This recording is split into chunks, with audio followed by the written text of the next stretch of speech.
আসসালামু আলাইকুম এভরিওয়ান। প্রত্যয় মামস কিচেন থেকে চলে আসলাম একটি খুবই মজাদার আচার রেসিপি নিয়ে। আশা করি রেসিপিটা আপনাদের অনেক বেশি ভালো লাগবে। আজকে আমি এমন একটি রেসিপি আপনাদের সাথে শেয়ার করব যে আচারটি আপনারা 3 থেকে 4 বছর সংরক্ষণ করে খেতে পারবেন।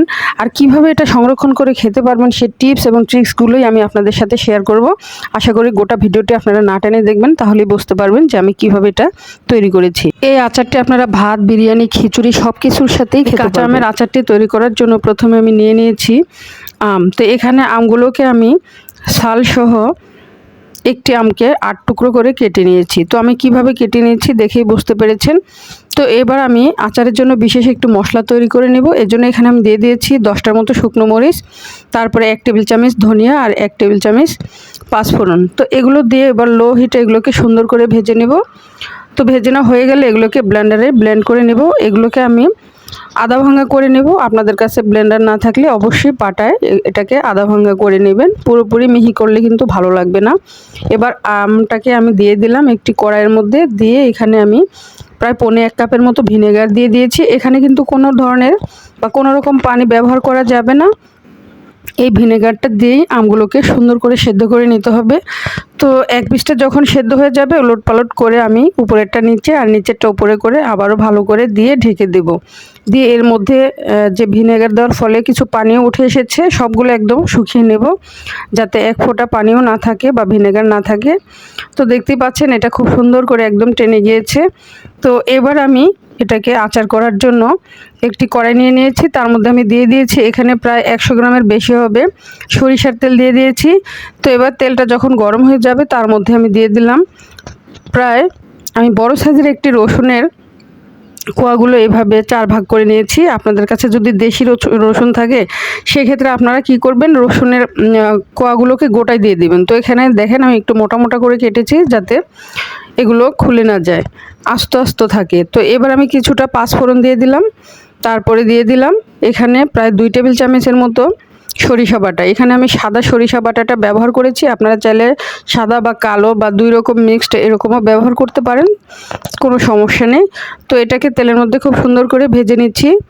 তো ভেজে নেওয়া হয়ে গেলে এর মধ্যে আরও কিছু মশলা আমি অ্যাড করে দেব। তো এখানে আমি দিয়ে দিয়েছি মরিচের গুঁড়া, আর গুঁড়া মরিচটা আমি না দিয়ে কী করেছি, মরিচের গুঁড়াটাকে আমি একটু ভিজিয়ে রেখে দিয়েছিলাম, তারপর দিয়ে দিয়েছি। শুকনো মরিচটা দিলে দেখা যায় যে লেগে যায় বা টেস্টটাও ভালো আসে না।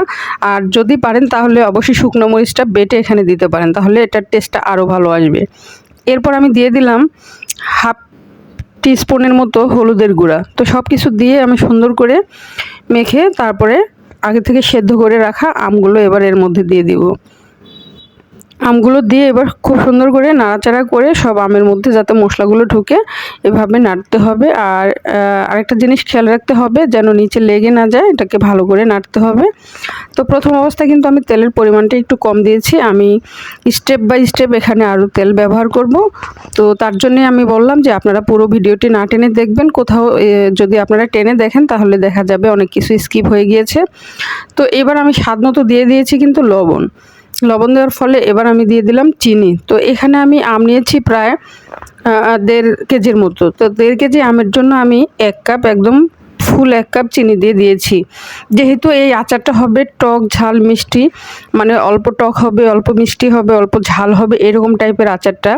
এই আচারটা কিন্তু ভাত, খিচুড়ি, বিরিয়ানি বা মুড়িতে মাখিয়েও খেতে পারেন। এই আচারটা মানে সবভাবেই খাওয়া যাবে। তো এইভাবেই আমি এই আচারটা তৈরি করতেছি। আর এই আচারটা কিন্তু অবশ্যই 3-4 বছর সংরক্ষণ করে খেতে পারবেন যদি এই পদ্ধতিগুলো আপনারা ইউজ করেন। তো আমের আচারটা অনেকক্ষণ নাড়াচাড়া করার ফলে প্রায় হয়ে গিয়েছে। এই পর্যায়ে আমি দিয়ে দিলাম কিছুটা মশলা। তো সবগুলো মশলা কিন্তু আমি একবারে এখানে দিইনি, কিছুটা মশলা রেখে দিয়েছি। আমি পর্যায়ক্রমে মশলাগুলো আবারও দেব। তো মশলাগুলো দেওয়ার ফলে আবারও 2-3 মিনিট এভাবে নেড়েচেড়ে নিচ্ছি। তো আমি কিন্তু এর মধ্যে আরও সরিষার তেল কিছুটা অ্যাড করে দিয়েছি, দেখতে পেয়েছেন। তো এই সরিষার তেল কিন্তু আমি লাস্টে আরও দেব, আপনারা দেখতে থাকেন তাহলেই বুঝতে পারবেন যে আমি কিভাবে কখন দিচ্ছি। তো আমগুলো কিন্তু দেখেন একদম সুন্দরভাবে আচার হয়ে গিয়েছে, খুব সুন্দর সেদ্ধ হয়ে গিয়েছে, একদম কালারটাও চেঞ্জ হয়ে গিয়েছে আর কালারটা অনেক সুন্দর আসছে। তো এই পর্যায়ে আমি আরও কিছু মশলাটা দিয়ে দেব, দিয়ে আরও 2-3 মিনিট জাল করে আমি আচারটাকে উঠিয়ে নেব। আপনারা অবশ্যই এভাবে স্টেপ বাই স্টেপ মশলাটা দিবেন, তাহলে দেখবেন আচারের স্বাদটা দ্বিগুণ আসবে। তো এই তো নাড়াচাড়া করতে করতে একদম আচারটা প্রায় কালারটা দেখেন অনেকটা চেঞ্জ হয়ে গিয়েছে। আর মাশাআল্লাহ অনেক সুন্দর দেখা যাচ্ছে। আর এটা খেতে কিন্তু ভীষণ মজা হয়েছে, আপনারা অবশ্যই বাসায় ট্রাই করবেন। তো যাই হোক, এবার এটাকে হয়ে গিয়েছে, কিছুক্ষণ ঠান্ডা করে নিয়ে তারপরে আরেকটি পাত্রে আমি আপনাদেরকে ঢেলে দেখাবো। তো এটা কিন্তু এবার আমি ঠান্ডা হতে দেব। তো এটা যখন ঠান্ডা হয়ে গিয়েছে তখন আমি আরেকটি পাত্রে নিয়ে নিয়েছি। আর দেখেন এর কালারটা আরও চেঞ্জ হয়ে গিয়েছে। তো এবার উপরে আমি আরও কিছু মশলা ছিটিয়ে দিচ্ছি। এভাবে দেওয়ার ফলে এবার আমি এখানে সরিষার তেল আরও কিছুটা দিব। আর এই সরিষার তেলটা অবশ্যই আমি গরম করে নিয়েছি, আপনারা অবশ্যই গরম করে নেবেন। আর তাহলেই কিন্তু এই আচারটা সারা বছর ভালো থাকবে, কোনো রোদে দেওয়ার ঝামেলা বা ফ্রিজেও রাখা লাগবে না, নর্মালভাবে রেখে আপনারা খেতে পারবেন। যখনই দেখবেন যে আমের থেকে তেলটা মনে হচ্ছে কম হয়ে গিয়েছে, তখন আপনারা একটু সরিষার তেল এইভাবে গরম করে দিয়ে দিবেন, দেখবেন যে আচারটা অনেক দিন বেশি ভালো থাকবে। তো দেখেন কত লোভনীয় মজার আচারটা হয়ে গিয়েছে। তো আমার এই রেসিপি আপনাদের কেমন লেগেছে জানি না, আমার মনে হয় যে আপনারা যদি এইভাবে বানিয়ে খেয়ে দেখেন অবশ্যই আপনাদের ভালো লাগবে। তো যাই হোক, যদি আমার এই ভিডিও ভালো লাগে প্লিজ আমার চ্যানেলটি সাবস্ক্রাইব করবেন, যারা পেজ থেকে দেখছেন পেজটিকে ফলো দেবেন। সবাই অনেক বেশি ভালো থাকবেন, সুস্থ থাকবেন। আল্লাহ হাফেজ।